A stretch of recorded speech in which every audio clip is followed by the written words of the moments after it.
Always excited to try new things, and today we are trying the Yellowstone Toasted Bourbon. It is 100 proof, and I am always interested in finding out how different bourbons taste as they go through various finishing processes. So I couldn't help but buy this $50 bottle, and now I'm going to share my thoughts with you. So thank you for joining me today, whiskey friends. Let's kick off the show.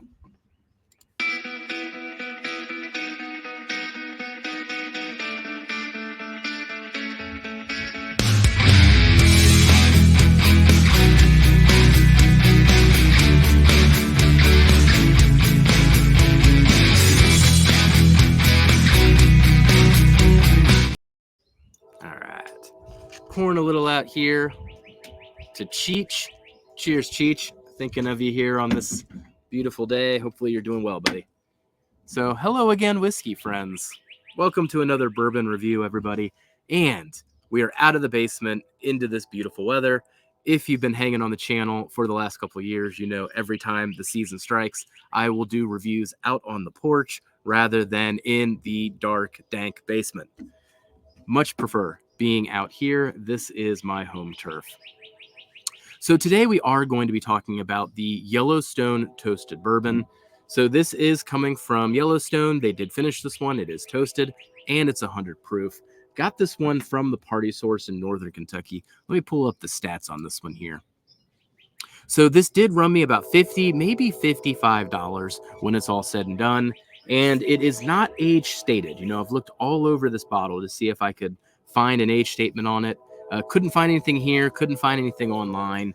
I am guessing it is probably about 4 to 5 year old whiskey, but could be wrong there. So if you know anything else, let me know in the comments if you're aware of how old this whiskey is and or how long it was finished. I'm always interested in that as well. Was it for 30 days, 90 days? How long was the toasting process? I think this was a short toast though. So we're going to jump into this one and then I'll give my overall thoughts, not just on this Yellowstone, but maybe just toasted bourbons in general. Cheers, everybody. Thanks for joining this far.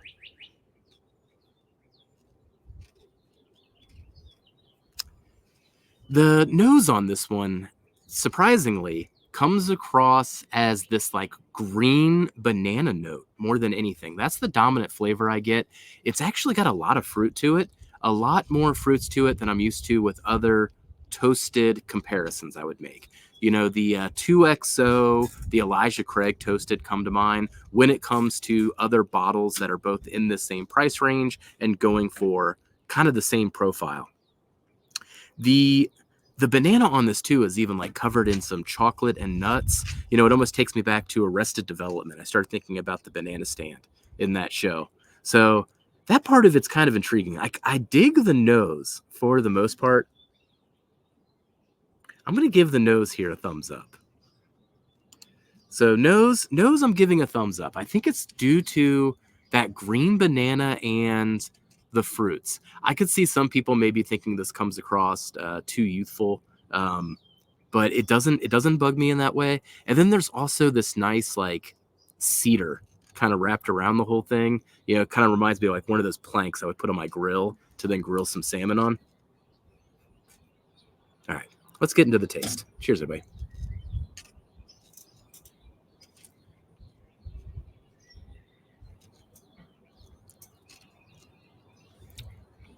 One thing that sticks out about the palate is actually how creamy this thing is for being 100 proof. The finishing must have really helped lift some of these oils in there because it is oily, it is creamy. I really like that part. It's very vanilla forward initially, a little bit of nuttiness. But when we get into mid palate, kind of reminds me of a Dairy Queen vanilla cone dipped in the yellow, dipped in like the banana shell. If you've gone to Dairy Queen and gotten those like kid dips, it's almost like that type of a artificial vanilla wrapped in with the banana.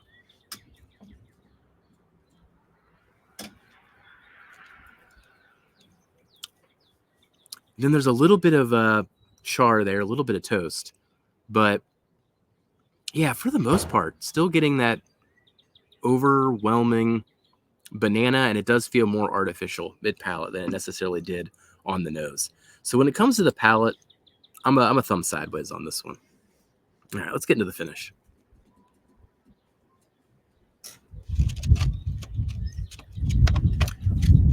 Definitely on the finish. That's when the toasted aspect of this and the woodiness really comes out. A little bit of that sawdust, a little drying too on the finish. The banana's still there. I will say it turns more into a custard, even into like a flan by the time you get to the finish. So that's actually kind of interesting. It does feel youthful though. That's where I think this whiskey, I don't know what's in here, if it's a blend of various ages, but I were to guess that it's probably relatively young whiskey. 4 to 5 years would be the dominant part of the batch, I would guess.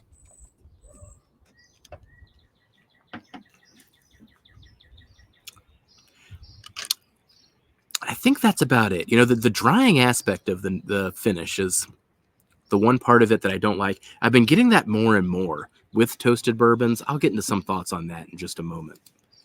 But when it comes to the finish, I did give it a thumb sideways. So wrapping up the scores here, in the end, flavor, gave it a 72.5 on flavor.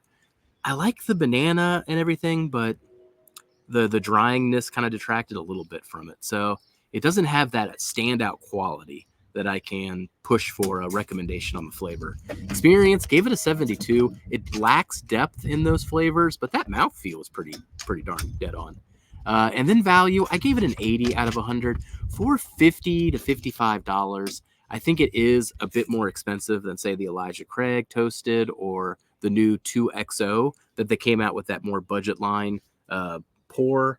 You know, I think it's even more expensive than that one. So just not feeling it for $50 to $55. There's a lot of things on the shelf that you can get for that same price, and things I would recommend over this one as we go through it. So in the end, it comes with a final score of a 73 out of 100. Based on all the reviews done so far this year, it ranks 20 out of 21 pours.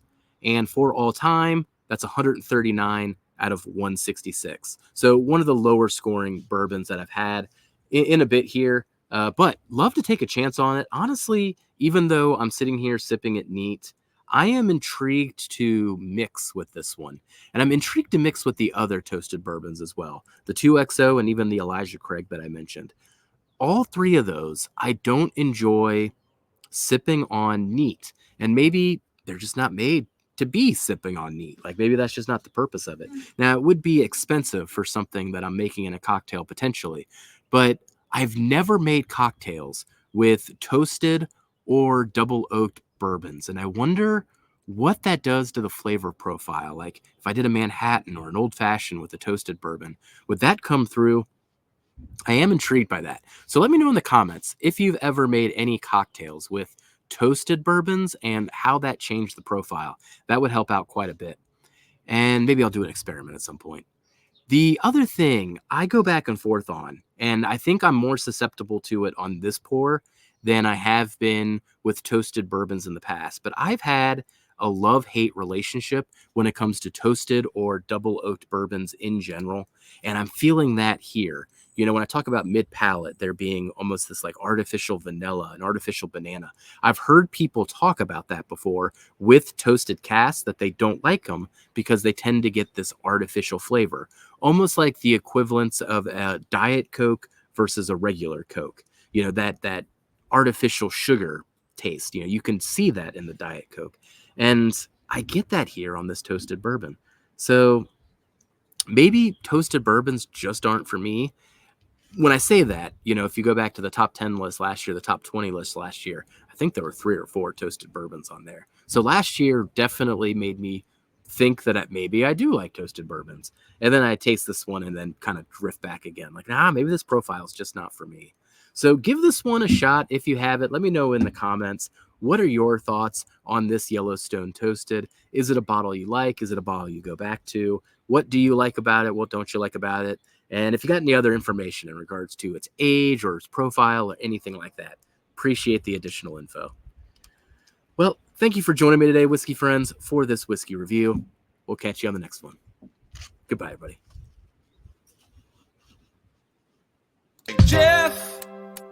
just be friends with me.